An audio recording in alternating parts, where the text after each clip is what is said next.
You think because it is your birthday we will keep quiet? We cannot suffer in silence anymore, Baba. You must listen to us today. This land belongs to my father. You cannot just take it. According to Section 4 of the Land Act, the document is invalid. Please calm down. Let us discuss this amicably. 3 successful sons stood in the opulent Lagos banquet hall. Their fingers pointed directly at their aging father's face, much to the astonishment of the guests.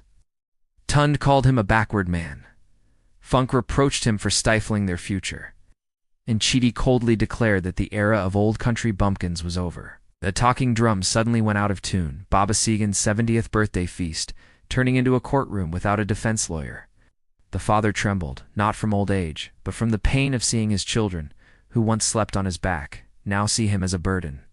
And at that very moment, amidst the lingering aroma of hot jollof rice, a battle for inheritance erupted like thunder before the rainy season. But in life, there are debts not written in money, but in the tears of parents. Success can elevate a person, but filial impiety drags the soul down to the deepest depths. Today's story will show us a bitter truth.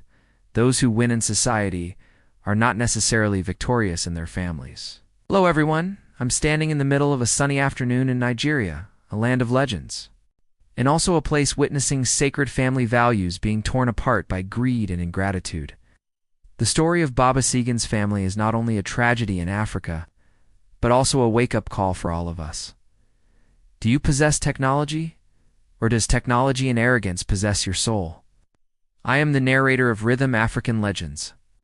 If you love profound human stories, life lessons filled with tears and compassion, subscribe to the channel now so you don't miss the next emotional journey. Don't leave just yet, because what happens next? The battle for inheritance, even before the father's tears have dried, will send shivers down your spine about human nature. Listen until the very end, because the truth about the origins of the wealth of those successful children will be a direct slap in the face to anyone's conscience. The story of the patch on the brocade garment begins now. Under the flickering oil lamp of those long, drawn-out nights, there was a man who had never known the concept of rest. That was Baba Segan 30 years ago. Back then, he wasn't wearing the magnificent agbada made of fine silk like he does tonight, but only a worn-out shirt soaked with sweat and road dust. Lagos in those harsh years was like a furnace, and Baba Segan was the willing fuel that burned himself to illuminate the future for his 30 little fingers. People only see the successful Tund of today, but few know that for Tund to be able to set foot in London, his father had to work 18 hours a day. In the mornings, he worked as a dock worker at Apapa Harbor, his thin shoulders burdened with crates twice his body weight. In the evenings, when the whole city went to sleep, he would trudge along on his old bicycle, collecting empty bottles and scraps of metal to accumulate every last penny. During torrential rainy seasons, when the water reached knee-deep and his old bicycle broke down in the middle of the road, Baba Segan stood motionless in the rain, shielding his children's plastic bags of books from getting wet. He endured eating dry bread and drinking water day after day, but he never let his children go without a single blank page. When Funk demanded beautiful dresses to keep up with her friends, Baba Segan quietly sold his wedding ring, the only memento of his late wife. He lied, saying he'd lost it, only to look at his empty finger night after night and weep. When Chidi needed capital to start her first tech company, Baba secretly mortgaged his ancestral home, accepting to live in a cramped shack on the outskirts of the city for 2 years without a word of complaint. He did all of that not for the sake of boasting, but out of a naive belief that, if I give my children golden wings, they will fly back to visit me with warm hearts. But alas, the more golden their wings shone, the colder their hearts seemed to become. They learned to read the numbers on the stock market, but forgot how to read the sadness on their father's face. They knew how to operate the most intelligent machines, but lost the ability to feel the heartbeat of compassion. Each callus on Baba Segan's hands represents a month's tuition for Tund. Each wrinkle on his forehead is a sleepless night of worry when Funk is ill. And each time he bows his head before the harsh creditors, he elevates the stature of his children. Tonight, when they use their expensive phones, bought with their father's blood and tears, to point at him and call him backward, they were completely unaware that they were insulting the greatest benefactor in their lives. The backwardness they mocked was actually perseverance, loyalty, and unconditional love, values that no algorithm can replace. Beneath the borrowed silk robes of his successful children, Baba Segan's heart was bleeding.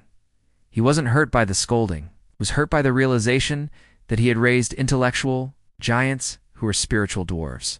For the past month, Baba Segan seemed to have become decades younger.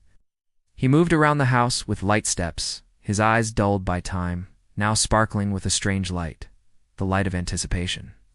For him, his 70th birthday celebration wasn't an occasion to show off his wealth or receive compliments from guests. It was the only, most legitimate reason for him to see his 3 children sitting together at the same table after 10 years of separation. He personally compiled the menu, refusing any help from professional catering companies that Tund had promised to pay for. His money is for big things, but a family meal needs a father's touch to be warm, he told the old housekeeper. Every day he meticulously cleaned the old mahogany table and chairs, bearing the marks of Tund's early drawing lessons and the ink spills Funk accidentally made while studying. He prepared small gifts for his children: a hand-woven silk scarf for Funk, a leather-bound notebook for Tund, and an antique fountain pen for Chidi. He carefully wrapped them, as if he were wrapping up all his love. However, in stark contrast to the hustle and bustle of the old house, the telephone on his wooden desk was eerily silent. Every morning, the first thing he did was pick up the old yellowed phone to check his messages. Monday: Tund, Dad has prepared your favorite okra soup. Remember to come home early. Greater than received at 8 o'clock. No reply. Wednesday: Funk, my dear, I've made your room, and it even has your favorite jasmine scent. Greater than received at 10:30. No reply. Friday: Chidi, are you very busy? Come home and have a meal with your father. Greater than received at 2 p.m. No reply. Every time the ting sound of a spam notification or advertising message rang out, his heart skipped a beat, followed by a heavy sigh. He reassured himself, they're busy. They're the masters of the world. Their time is precious.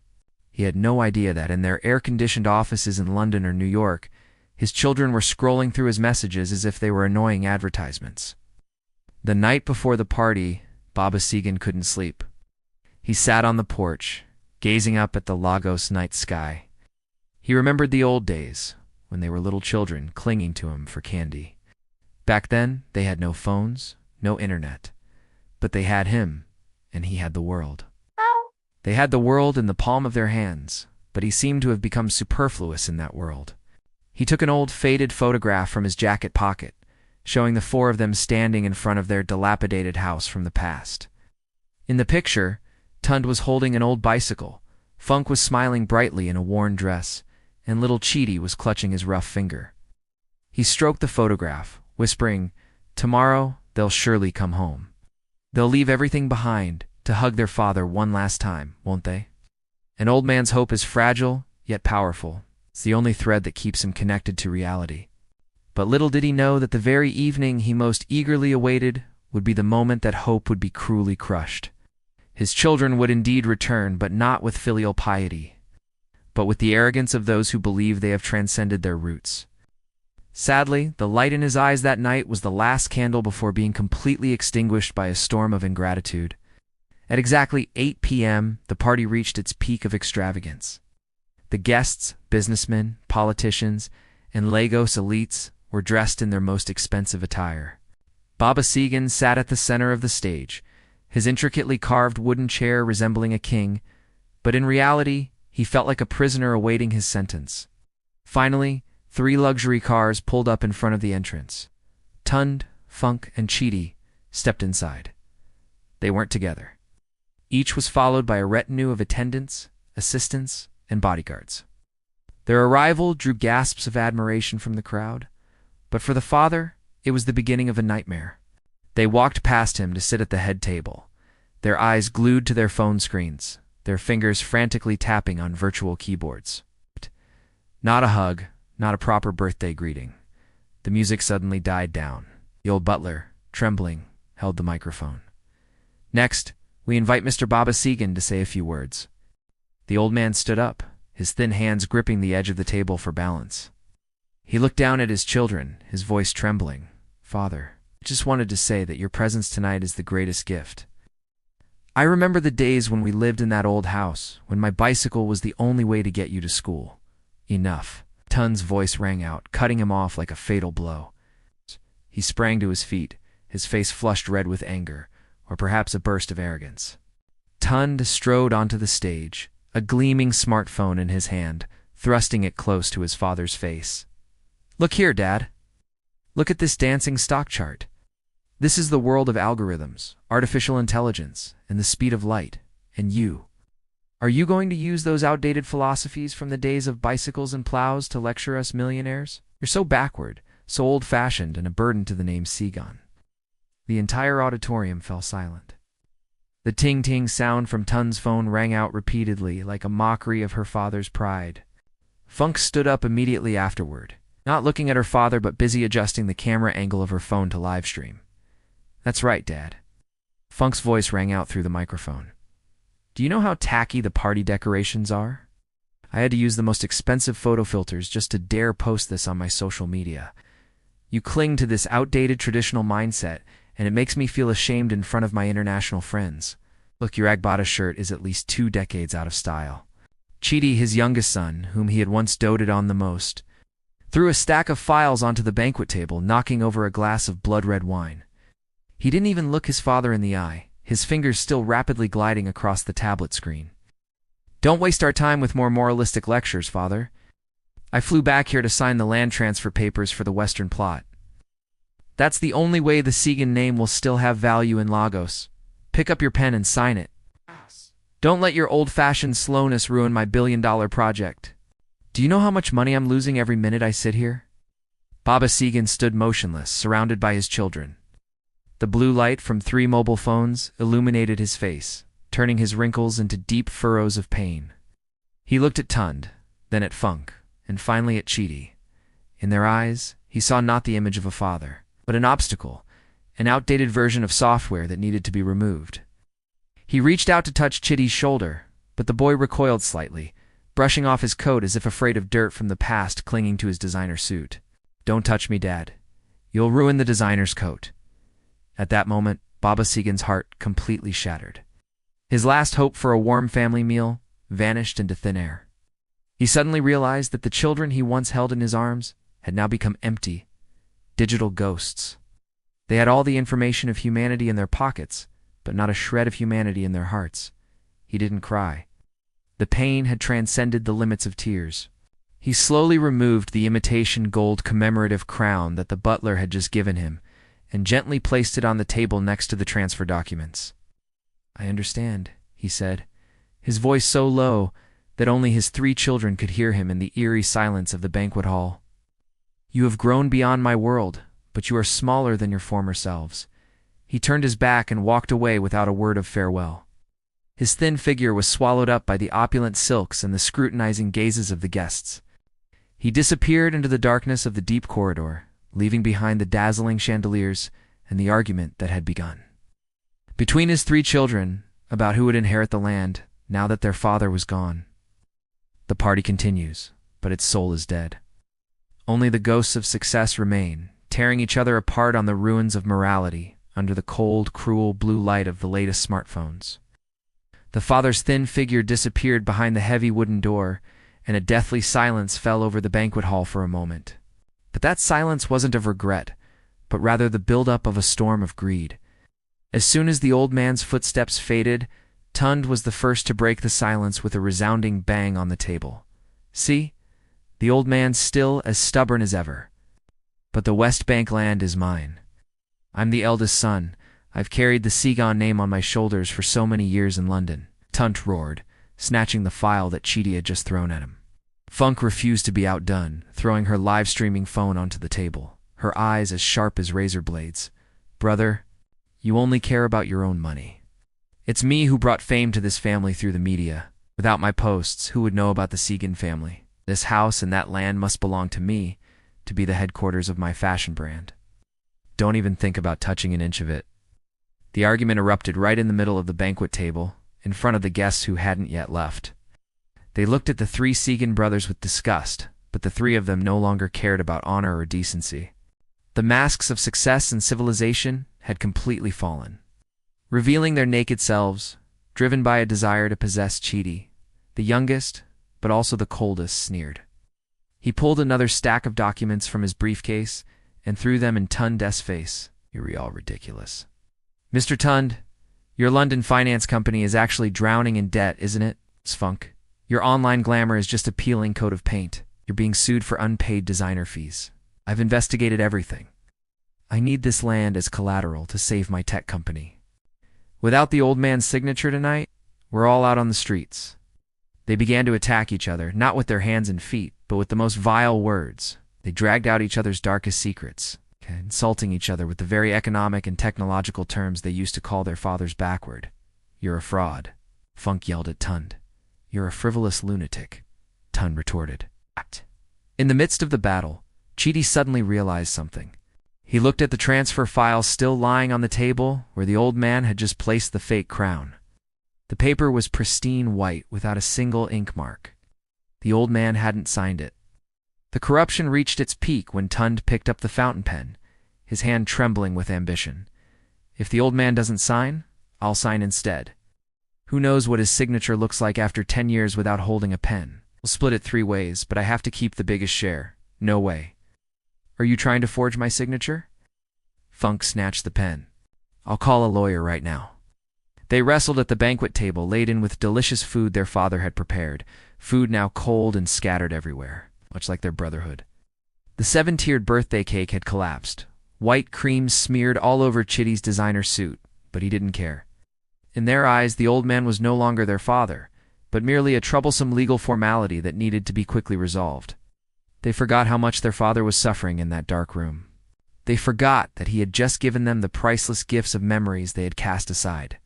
They only saw numbers, projects, and square meters of land. The guests finally departed, leaving behind a dilapidated banquet hall.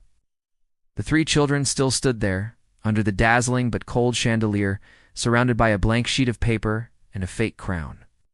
The success they had boasted of for so long was now most clearly revealed, an empty soul, a withered heart, and an overwhelming loneliness amidst the wealth they were about to steal from each other.